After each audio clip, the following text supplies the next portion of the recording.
কোনোভাবেই আপনাদের হাতে যদি ক্ষমতা আসে, এদেশে সবচাইতে বেশি বিপন্ন হবে নারীরা। তার কিছু প্রমাণ রয়েছে।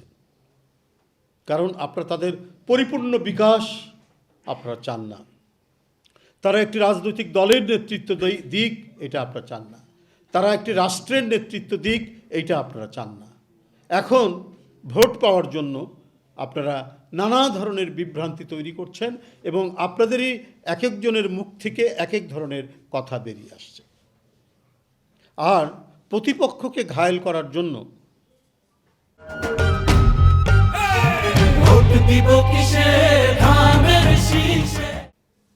এহেন শব্দ, বাজে শব্দ নেই, ইতর শ্রেণীর শব্দ নেই যেটা আপনারা ব্যবহার করছেন না।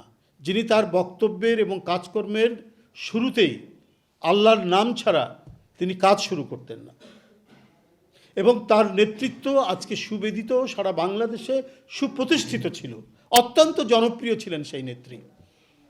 তার নাম বেগম খালেদা জিয়া। তার নেতৃত্বে এদেশের জনগণ, কোটি কোটি জনগণ বিএনপিকে বারবার ক্ষমতায় নিয়ে এসছে, সমর্থন জানিয়েছে। তাহলে আজকে আপনারা নারীদের নিয়ে, নারীদের সম্পর্কে, তাদেরকে দিয়ে আপনারা ভোট চাওয়াচ্ছেন এবং তাদের কাছ থেকে ভোট চাচ্ছেন, আপনাদের নিজেদের মধ্যেই গলদ রয়েছে।